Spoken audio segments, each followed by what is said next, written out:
So, James, there's this group in the Bible, right? The 144,000. And honestly, it's always felt like a real head scratcher for a lot of people. Who are these guys? Are they, literal people, or is it something else entirely? It just feels so mysterious. Marcus, it's such a brilliant question, mate. And honestly, that's what's so cool about diving into Revelation, you know? It does feel mysterious, but the Bible, it actually gives us answers right there in Revelation chapter 7 and 14. The first time we see him, John hears about 4 angels holding back destruction, and then another angel, he's sealing God's servants. Revelation 7, 2-4, it says, "Do not harm the earth till we have sealed the servants of our God on their foreheads." Then John hears the number, 144,000, from the tribes of Israel. But Revelation's jam-packed with symbols, isn't it? Beasts, dragons, so many images. So we've got to look at the context. And then right after that, in Revelation 7:9, John sees a great multitude which no one could number, of all nations. The contrast is just fascinating. That's a great point about the symbolism. I mean, if everything in Revelation was literal, we'd be in a really different place, wouldn't we? But, okay, so if it's not strictly literal, what about the number itself, the 144,000? Is there some special meaning to that specific number, or is it just a big, symbolic placeholder? Oh, it's absolutely got meaning, Marcus. Not random at all. Think about it. It's 12 times 1,000. And throughout Scripture, the number 12, that's always connected to God's people. The 12 tribes, the 12 apostles, right? And 1,000, that often symbolizes completeness or fullness. So many interpreters see the 144,000 as representing the complete company of God's faithful, those he seals and preserves during Earth's final crisis. It's that totality, that fullness, you know? Okay, so a complete company, but what about this seal itself? Like in Revelation chapter 14, it talks about them having God's name on their foreheads. What does that signify? Is it a literal mark, and how does that connect with other places the Bible talks about being sealed? Brilliant point, Marcus.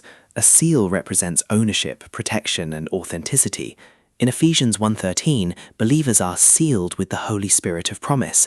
It's about identity, belonging, you know. Now, in Revelation 14, John sees the 144,000 with the Father's name on their foreheads. The forehead represents the mind, the place for decisions. So God's name there symbolizes his character, his truth, and critically his ownership of their lives. It means they're fully committed to Christ, heart and mind, in belief and in action. That's quite a commitment. So they're sealed, they belong to God, they're loyal. What else describes their character? Are they, perfect? Or what does it mean to be blameless in this context? They're absolutely not perfect, Marcus, not in the sense of earning salvation. Their character is truly inspiring, though. They faithfully follow the Lamb wherever he goes. They're described as truthful, without deceit in their mouths, and blameless before God. This doesn't mean they've earned salvation through perfection, but rather they've been transformed by the grace of Jesus Christ. Like all believers, they've been redeemed by his sacrifice and live lives marked by faith, obedience, and devotion. Their righteousness, it comes from Christ, and that changes the way they live. That makes perfect sense. Transformed by grace, not perfection.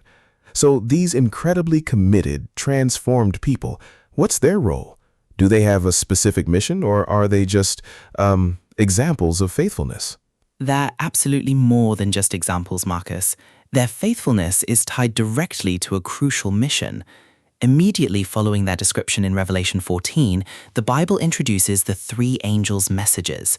These powerful messages, they're proclaimed to every nation, tribe, tongue, and people. The first angel calls the world to worship the Creator, the second announces the fall of spiritual Babylon, and the third warns against worshipping the beast.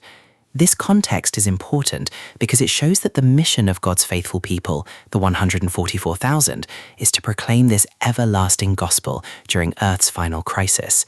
It's all about Jesus, the gospel, and faithful worship, you know? That's a powerful and global mission, so it's not just about them. But, okay, I have to ask this because it's such a common question. Does this mean only that specific number of people, only 144,000, get saved? Because that's a pretty small number when you think about it globally. Oh, absolutely not, Marcus. That's one of the biggest misconceptions, and the Bible itself completely clarifies it. Remember back in Revelation 7:9, it clearly describes a great multitude which no one could count from every nation, tribe, tongue, and people standing before God's throne. Salvation is never ever limited to a tiny number. God repeatedly invites all who believe in his Son to receive eternal life. Jesus himself declared in John 3:16, "For God so loved the world that he gave his only begotten Son, that whoever believes in him should not perish but have everlasting life." The invitation, it's open to everyone, mate.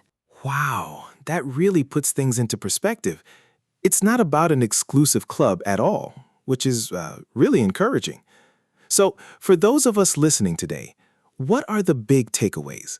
What practical lessons can we really grab onto from this prophecy about the 144,000? Such a brilliant way to wrap it up, mate. I mean, first, it's that God knows his people personally.